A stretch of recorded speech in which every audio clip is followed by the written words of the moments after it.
Las causas pueden ser múltiples. Uno puede ser la parte emotiva, emocional, ¿no? En la cual puede generar un impacto en nuestro sistema nervioso que genera mayor la fluidez y la aceleración de la producción de un ácido.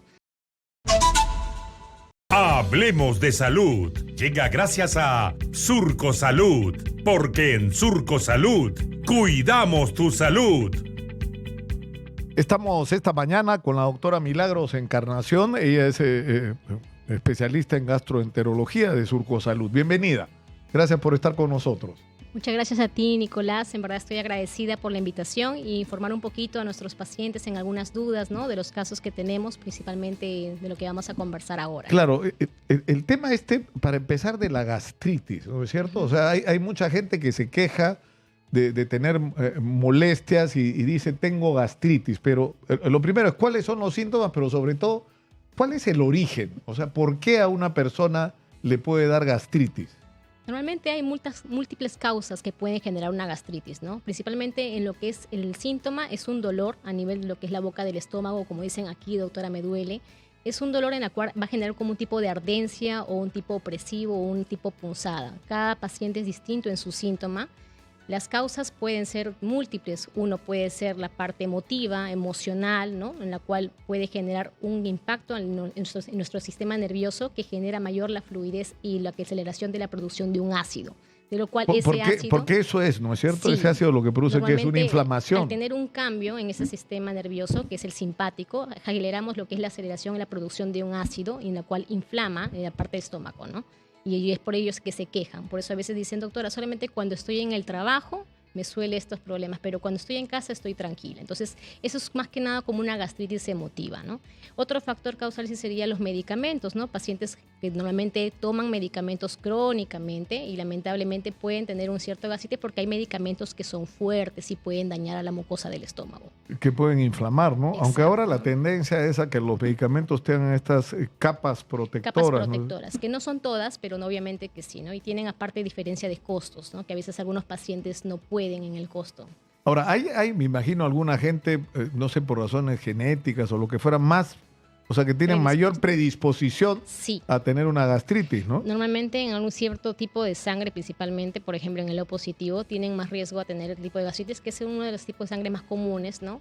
Y principalmente en pacientes, por ejemplo, que, bueno, tienen también algún tipo de lo que es trastorno alimenticios, ¿no? Por ejemplo, o algún tipo de que fumen mucho o lo que son bebedores crónicos en alcohol, son las causas, como le digo, más predisponentes, ¿no? Hormonalmente también existe, ¿no? Pero eso te tiene que descartar en las consultas médicas. Y el otro factor muy prevalente es el Helicobacter pylori, ¿no? Que es una bacteria que es muy común en nuestros tipos de aguas, en las cañerías, que a veces tiene que ver con la calidad del agua. La calidad del agua, que lamentablemente estamos en un país que no tenemos esa calidad como en otros países desarrollados, como Europa, Estados Unidos, que tienen una buena vigilancia a nivel del agua, ¿no? Ahora, ¿esto qué significa? Que hay, digamos, una gastritis que puede ser ocasionada por una inflamación por tomar medicamentos o simplemente el estar estresado que empiezas a producirse más jugo gástrico, como se le dice, lo normal, pero hay otra posibilidad que es esta bacteria, ¿no? Sí. Pero eso ya es otra cosa, eso te puede llevar, puede tener consecuencias incluso más graves, ¿no? Sí, lamentablemente hay un buen porcentaje de pacientes que tienen gastritis con esta bacteria, pero lamentablemente tenemos que detectarlos, ¿no? A veces dicen, nada, solamente me han dicho que tengo gastritis y tomen un medicamento.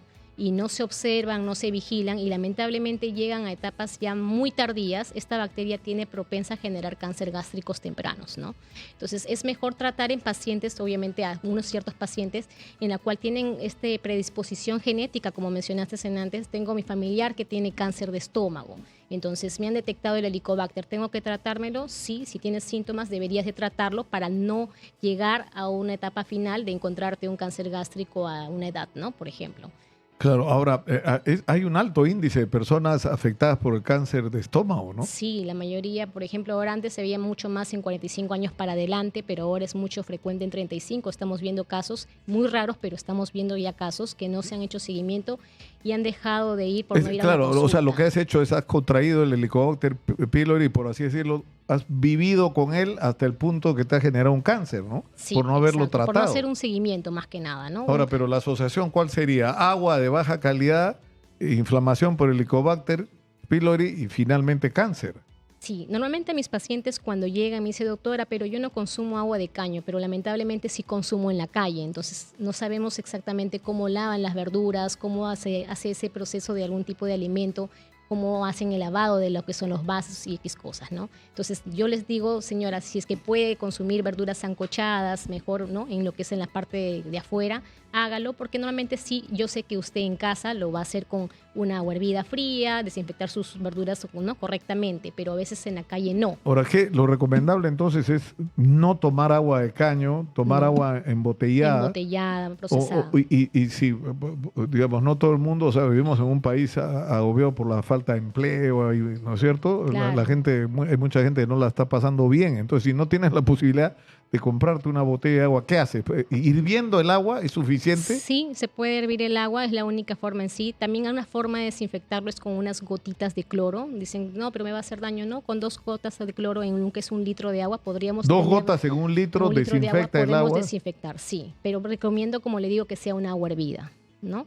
Yo le voy a aprovechar, doctora, para contarle una anécdota. Me fui una vez, yo he sido reportero de aventura, como se dice, y he pasado por cosas muy locas, pero una vez estaba en medio de la selva y había llevado mi cantimplora y tenía unas pastillitas que me había regalado un periodista corresponsal extranjero, que eran de cloro, un francés me las había regalado. Y me dijo, saca agua corriente. Entonces busqué un lugar donde había agua corriente, metí mi pastillita de cloro, la sacudí y me la tomé y empecé a leer el frasco y decía, espere 1 hora a que el cloro terminé en la posta médica de San José de Sisa, sí, casi muriéndome con una infección, una cosa que me duró 1 año además. Claro. Los bichos que entraron ahí demoraron 1 año en eliminarse, pero hay que tener, o sea, es realmente importante el tema de la calidad del agua que tomamos, ¿no? Sí, es muy importante, ¿no? Porque como le digo, eso es lo que conlleva más a la reinfección, ¿no? A veces como dicen, no, doctora, pero yo como afuera, no sé qué tipo de bebidas o algo, entonces es recomendable que tengan mucho cuidado en qué alimentos coman en la calle, ¿no? Claro, es el riesgo de comer alimentos frescos en la calle, pero incluso en las casas la gente no toma cuidado, hay que lavar las verduras, ¿no es cierto? Sí, igual como le digo, cuando laven el queso, cuando laven las aceitunas, ¿no? Todo lo que laven con agua de caño a veces es diferente y lo ingieren, ¿no? Entonces hay que tener mucho cuidado, ¿no? Principalmente prevención.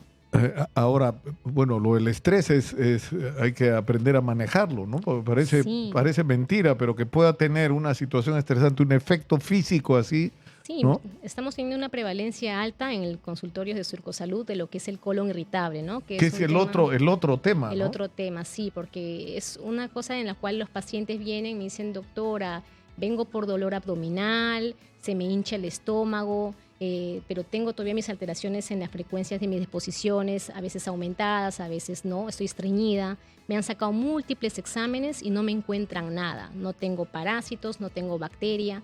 ¿Qué es lo que tengo, no? Eso es más o menos un colon irritable. Es un dolor persistente, crónico, que normalmente te hincha el estómago y te duele, pero mucho se debe a la parte emocional, a la parte de la ansiedad, el estrés, la depresión, ¿no? Cuando no hay ningún tipo de exámenes en la cual te salga algo positivo, entonces ahí podríamos ya sospechar en este tipo de patología. Pero esto del colon irritable también puede producir, por ejemplo, gente que ante una situación de tensión le da una diarrea. Sí, es por eso. Y en realidad no hay ninguna causa, no es que algo que hayas comido, algo que te cayó mal, no, es simplemente el estrés llevado a tal límite que si eres una persona propensa a tener el colon irritable, te va a dar diarrea. Exacto. De los nervios. Hay una expresión popular sobre eso. Sí, es verdad. Lo que pasa es que es un trastorno funcional digestivo, ¿no? Entonces es por una alteración de la motilidad.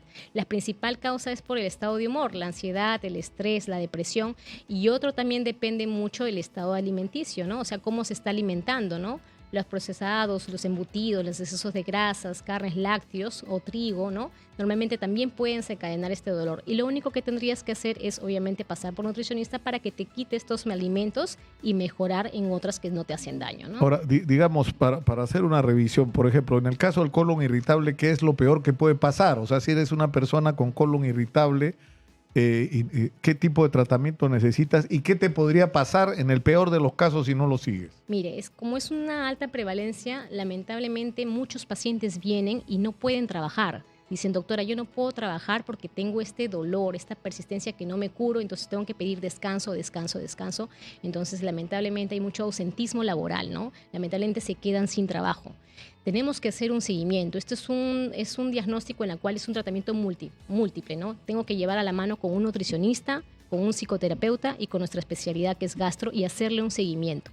¿Hay tratamiento? Que es una de tus preguntas. Sí, como son 3 tipos de síndrome de colon irritable, uno asociado a diarrea, a estreñimiento y otro de etapa mixta, entonces el tratamiento es individualizado. Tenemos que claro, depende o sea, puedes tener, tu condición puede ser, tú tienes el colon irritable, pero tu manifestación, en tu caso, son dolores intensos. En este otro caso puede ser diarrea o el otro extremo, el estreñimiento, ¿no? Exacto. Y cada uno tiene un tratamiento exactamente distinto, ¿no? Es por eso que a veces me dicen, no, me dijeron que tenía colon irritable y me dieron este medicamento, pero ¿en qué sufre ese estreñimiento? Pero eso el otro es para la diarrea. Entonces está mal la indicación, ¿no? Tenemos que saber clasificar el colon irritable y porque cada tipo tiene un tratamiento muy distinto, ¿no? Ahora, y el tratamiento, la recomendación de tomar algún tipo de infusión de hierbas, ¿eso funciona? Para casos como la gastritis o el colon. Para lo que son los gases y para lo que son la hinchazón, sí hay infusiones como ustedes conocen, el anís, ¿no? La manzanilla. Pero, por ejemplo, cuando hay un colon irritable asociado a diarrea, lamentablemente sí tenemos que evitar entre los alimentos la cafeína en exceso, principalmente las gaseosas, ¿no? O los lácteos, porque lamentablemente sí te va a conllevar a esto. Es porque lamentablemente tu colon no le gusta ese alimento, y entonces actúa mal con un espasmo y no genera la absorción de alimentos adecuados y te lleva a la diarrea. La señora Magariño me está diciendo que ella come membrillo para la diarrea. Como es un cítrico, normalmente, o sea, la diarrea no te ayudaría mucho, ¿no? O sea, ayuda un poco más a las deposiciones flojas. Lo que te podría ser en el cuadro de colon irritable con estreñimiento, ¿no? Para el otro extremo. Ajá. Hay otras cosas, por ejemplo, que a veces también le digo mucho es hacer actividad física, porque eso bloquea un poco tu problema nervioso. Entonces, al hacer algún tipo de actividad fuera de lo que es el trabajo o tener un tiempo para ti, te ayuda mucho. Los pacientes me dicen, doctora, sí, estoy viajando, estoy haciendo un poquito más de deporte o yoga, esas cosas que me están ayudando, porque mucho tiene que ver la parte psicológica, ¿no? Pero es sorprendente cómo este tema del estrés, los temas, por así decirlo, en general, de salud mental, digamos, ¿no? Uh-huh. Porque salud mental no significa que estás loco, dicho en el peor sentido de la palabra, no, son problemas como el estrés, como la ansiedad, ¿no es cierto? Te puede llevar a problemas de salud serios, ¿no? Pero pregunta, ¿a quién pregunta? Javier, nuestro especialista en política internacional. ¿Qué frutas y verduras son recomendables si una persona tiene gastritis? Porque te dicen, por ejemplo, no comas cítricos o toma leche si tienes gastritis. ¿Eso es verdad? No, mire, yo como le digo, trato a mis pacientes de forma individual, ¿no? Por ejemplo, han venido varios pacientes que tienen gastritis crónicas y toman café una vez en pequeñas cantidades y no les hace daño. Cada paciente es individualizado. Por ejemplo, algunos me dicen, doctora, siempre que tomo los lácteos me hace daño. Hay que descartar una intolerancia a la lactosa, que es con un examen en sí, pero también con la clínica que ella me menciona, yo ya sé que es intolerante a la lactosa. Entonces, lamentablemente, tengo que quitarle esa alimentación porque si no va a persistir con las molestias. Porque, como te digo, siempre a veces mucho tiene que ver con lo emocional o porque hay una alteración del tránsito intestinal. Entonces, si es que, por ejemplo, me dicen, doctora, ¿qué verduras? Puedes comer las verduras frescas, pero que tú mismo veas que están bien limpias, o sea, que tú mismo lo purifiques, ¿no? Porque no todas las verduras frescas te van a generar daño. Hay algunas verduras que en algunos pacientes le generan más gases. Eso sí, el brócoli, el coliflor, ¿no? Que es en forma natural. Decir que uno tiene gases no es que sea algo malo, hay gente a ¿no? la que la lechuga le produce gases. La lechuga, gases, ¿no? Porque son verduras verdes, ¿no? Normalmente, como le digo, las verduras frescas en nutricionistas, yo he visto que comentan, señora, no coma nada de lo que sea verduras verdes o verduras frescas. Pero lamentablemente también es algo bueno consumir estas verduras. Es saludable, ¿no es cierto? Saludable, lo necesitas para... Exacto. No ponernos a la parte extrema, pero sí limitarnos en ciertos momentos. Y por eso le digo que hay tratamiento que podemos ayudar. Por eso que me gustaría que siempre nos visiten para orientar un poquito en este momento. Si vas a consumir esto, eso de aquí puedes tomar para ayudarte, ¿no? Pero por ejemplo, hay frutas que tienen digamos, la fama de ser muy buenas para estos males. Por ejemplo, la papaya, ¿no es cierto? Sí, la papaya es muy buena en la parte de la gastritis porque es algo digestivo. Otra parte en la parte de la gastritis que, bueno, fuera de las frutas es la sábila. Me dicen, doctora, ¿puedo tomar sábila? Sí, hasta cierto tiempo, ¿no? Tampoco no tan crónico, porque me alivia, doctora. El sangre de grado, doctora, he escuchado también. Veo muchos de mis pacientes, yo le digo, a ver, inténtelo en un cierto tiempo y si hay mejora. Pero qué interesante esto, porque me dijo que se cierran, ¿no? La química, digamos. Lo que pasa es que es más para la gastritis, ¿no? Claro. El manejo de una gastritis sí, pero cuando está relacionado a otra cosa, la medicina claro, natural, ahí ya no hay nada, no hay ninguna hierba que, o sea, para el Helicobacter pylori no lo vas a matar con... No. A veces me dicen, doctora, pero yo he tomado mi sábila y me ha matado a la Helicobacter pylori, pero no, eso sería no preciso porque normalmente, lamentablemente, esta bacteria se mata con antibióticos, ¿no? Claro.